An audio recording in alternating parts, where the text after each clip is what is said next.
Preston, I'm just below Highway 410, which remains partially closed. And we've just learned that within about the past hour, the fire has pushed eastward away from us. Oh, the darkened hillside was in flames a short time ago. Now, what you can't see is a sheriff's deputy's patrol car keeping up a road closure, as well as a lot of fire equipment staged along the way. Now, we do know of at least 4 homes that have been destroyed, and the fire has tripled in size just from earlier today. It's hard to watch because our neighborhood's just to the south of it. Evacuee Kyle Kucera says he never thought this could happen here, and this footage from Air 4 gives a sense of the destruction of the Sumner Grade brush fire, which continues to grow. Very surreal. I mean, this is Western Washington. We're not used to this sort of fire situation. The flames are just as impressive from the ground as they swallow entire trees and get so hot they even cause some to explode. And then there are the homes that have burned. First responders are scrambling to keep up, and about 500 residents have been told to evacuate. Multiple road closures and widespread power outages make it even more challenging. I didn't realize it was going to get this thick, so I got my mask, and if I have to, I'll hoof it. With the fire causing problems to stack up, the State Emergency Operations Center is now coordinating assistance efforts, and crews from around the region are on the front lines. All these fire agencies coming together to do this for us and be up there battling this thing for, hours on end for complete strangers is just absolutely phenomenal. We couldn't thank them enough, and they're heroes. Just devastating. I can't think of any other word. And 6 homes now completely gone. This is what we're talking about as we widen out. This was a home at this time yesterday, and look at it. It is burned to the ground. I see the water heater here, what's left of a tub. Nothing is salvageable. This is one of 6 homes. And it's not just the house. It's not just the house. It's everything in the house, the car, the RV, the outbuildings he had, the shop that he had, all his world possessions right here lost. And that goes for every property owner affected. Kyle Pearson, who lives right across the street from that property, lost a shed, and part of his yard is scorched. He actually thinks firefighters managed to stop the flames right here. It's devastating for the people that live there, I'm sure, and it's devastating to me in my heart. This fire came through. It came through hot, fast. It was a firestorm and pushed right through.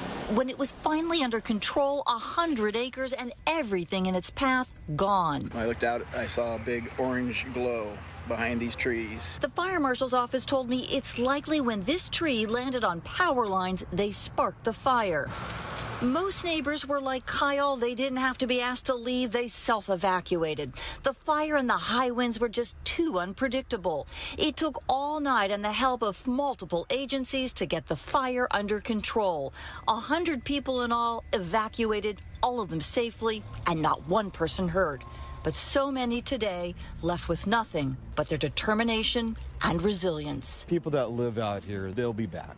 Michelle Esteban, KOMO News. This is an unprecedented and heartbreaking event. The governor says you look on both sides of the state and you see fire and hot, dry, windy conditions that are continuing to pose a threat. No more so than in the town of Malden, south of Spokane. I just talked to the mayor and city council, who told me that it looked like a bomb had gone off. They lost their post office, their fire station, their city hall, their library, and most of their homes. We want the folks in Malden to know we stand with you. My heart goes out to all the families displaced by the wildfires yesterday. Public Lands Commissioner Hillary Franz says there weren't any lightning strikes during the windstorm, so they believe these fires were human-caused. Is there any concern, you talk about human-caused, that any of these were deliberate, or was it just unintentional?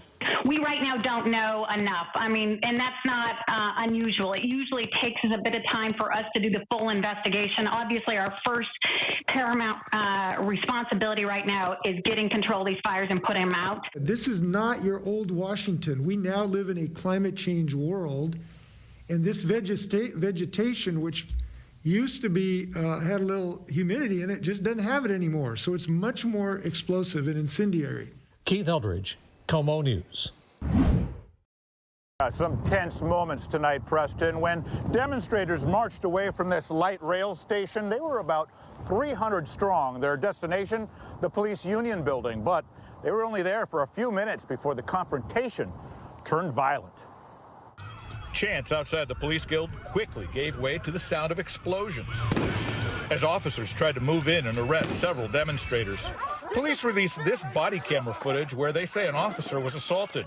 It shows a chaotic clash. Police said they also confiscated these unexploded Molotov cocktails that rioters dropped.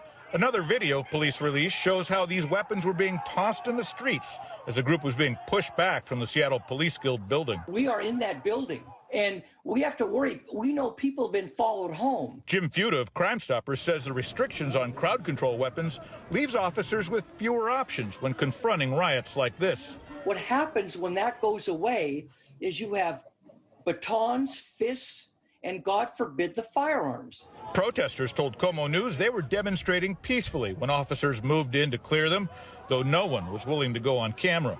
On social media, the event was billed as an anti-police demonstration. Police say they were repeatedly pelted with rocks, bottles, and explosives, but no officers ended up hurt.